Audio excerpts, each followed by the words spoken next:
Ардагер дегеніміз жасқа байланысты мәртебе ме, әлде еңбектің бағасы ма?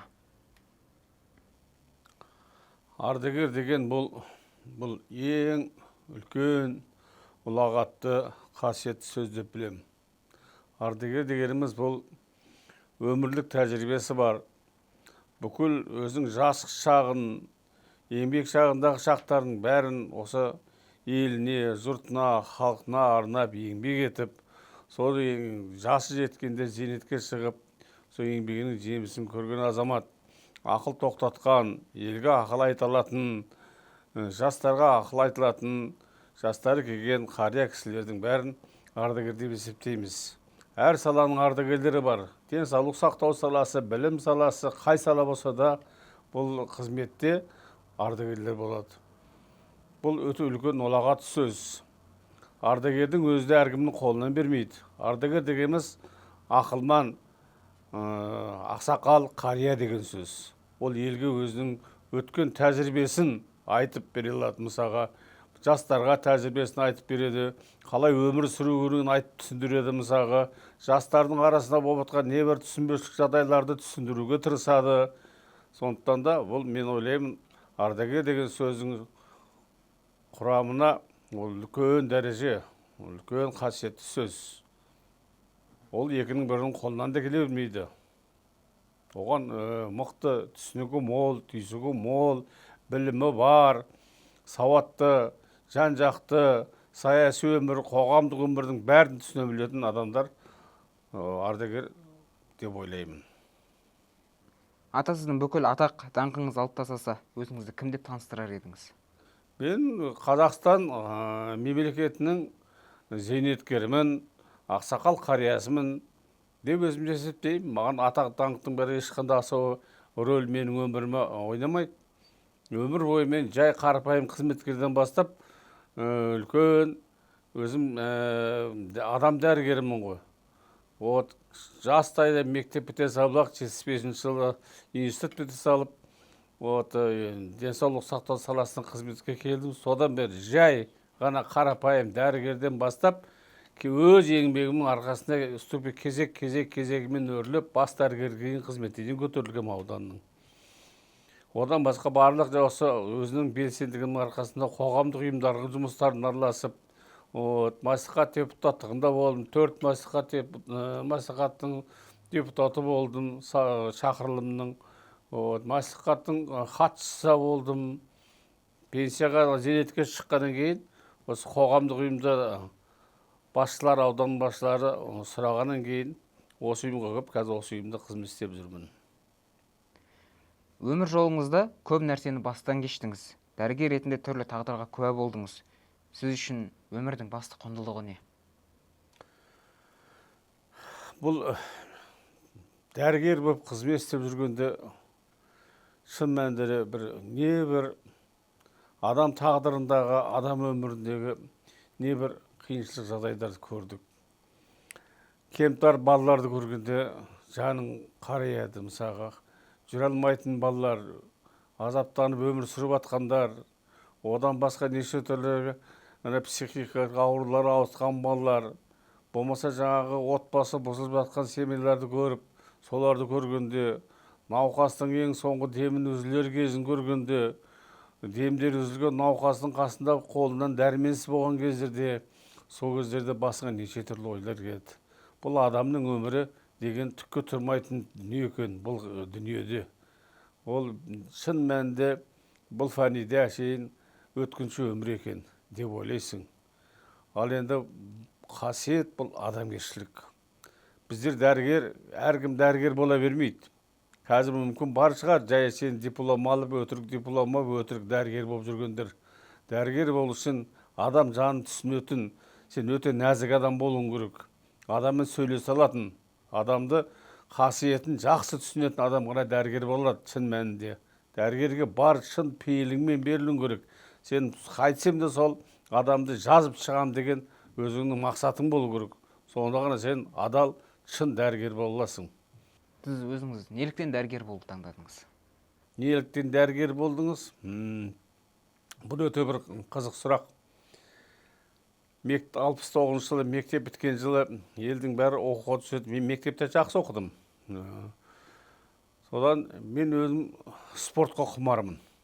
Мынау спорттың қанша түрі бар, барлық түрін ойнаймын. Осы волейбол, баскетбол, футбол, регби, теннис, шахмат, шашка, легкая атлетика, плавание дейсің бе, қайсын бәрін ойнайтынмын да, мектеп кезінде тегі спорттың бәріне қатысамын, содан спортшы болсам дейтін. Содан қайтсем де жаңағы спорт институтына түсемін, физкультурный институтына түсемін деп армандайтынмын. Мектеп бітіп оқуға барғаннан кейін әкем марқұм жетектеп алды да осы мединститутқа сүйреп апарды. Сол әкемнің бастамасымен мен осы мединститутқа түстім. Содан дәрігер болдым. Бірақ өзім дәрігерлік қызметін өте кейін жақсы сүйіп кеттім. Оның үстіне мен бала дәрігері болдым, педиатри дейді. Оны үлкен дәрігер емес, ол кезде бала дәрігерін бөлек оқытатын. Ол бала дәрігері болған адам, ол шын мәнінде дәрігер. Потому что балалар айта алмайды, ауырған жерінде айта алмайды, сөйлей де алмайды, құр жылай береді. Ал мықты болсаң, сен диагнозын ауырған жерін тап. Мені біз солан үйретті. Сондықтан да дәрігердің бәрі ең бірінші бала дәрігері болу керек деп ойлаймын. Дәрігер үшін ең маңызды қасиет қандай? Айттым ғой, адамгершілік, жанашырлық, адамның жаны науқастың ауруына бірдей болып жаны ашып қарау керек. Ол сондай адам ғана ол дәрігер деп есептеймін. Бүгінгі медицина мен бұрынғы медицинаның басты айырмашылығы неде? Үлкен айырмашылық бар. Мысалға мен айтсам, адам сенгісіз, біз дәрігер болып жүрген кезде біздің бар білетініміз фонендоскоп тыңдайды, құлаққа салып. Давление өлшейтін аппарат механический. Бітті, лаборатория. Оның өзді түгел емес. Қан, зәр тексереді, болды. И ана бір рентген аппарат. Сонымен біз ауруларды қарап, соған диагноз қоятынбыз. Бізде ол кезде қолымызбен пальпация жасайтынбыз, құлағымызбен аускультация жасайтынбыз, қолымызбен перкуссия жасайтынбыз, мысалға, сондайлар істейтінбіз. Ал қазіргі заманда мысалға техникамыз дамып, неше түрлі аппаратура, МРТ, КТ, УЗИ, не бір сұмдық аппараттар бар ғой мысалға. Соның өзінде диагнозды дұрыс қоймай жатады.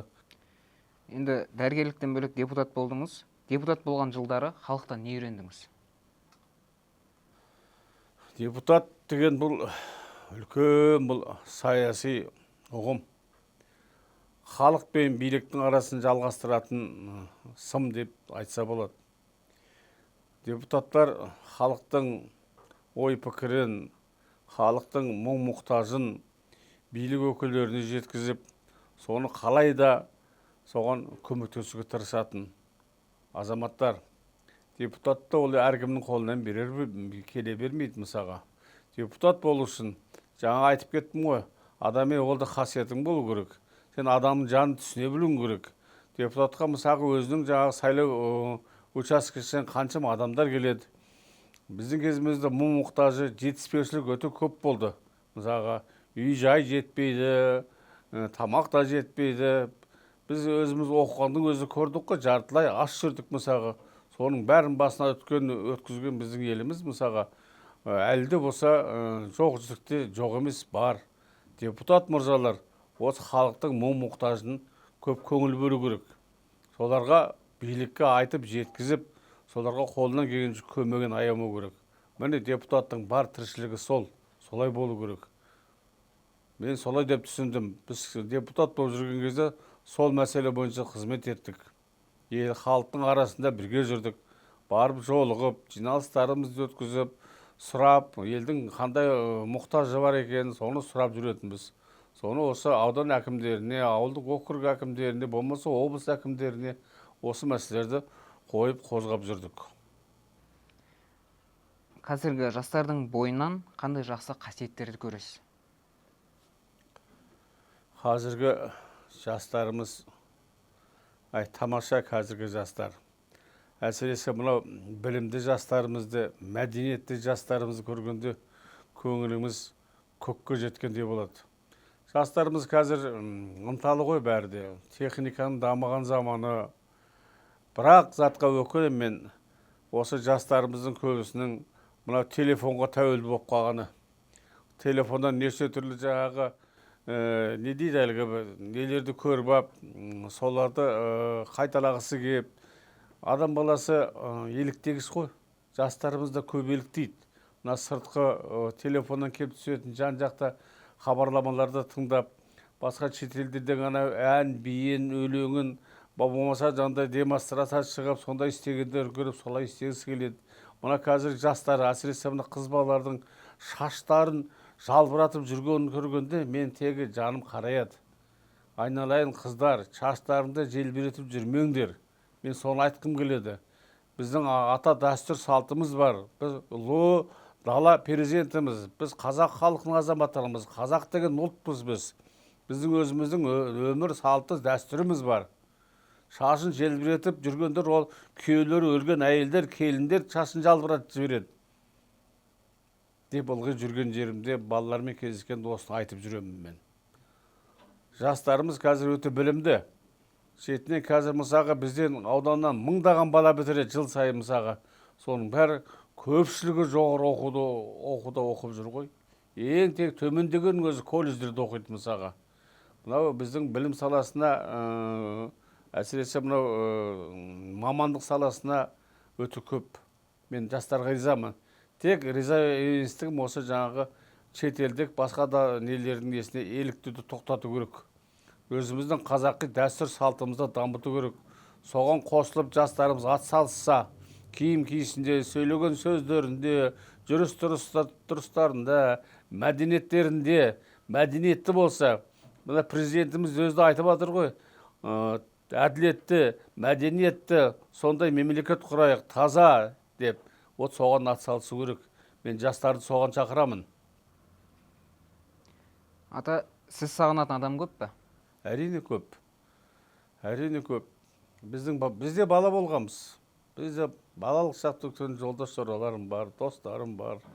Одан студенттік жастық шақтың ең қызық бір дәурені студенттік жастық шақ.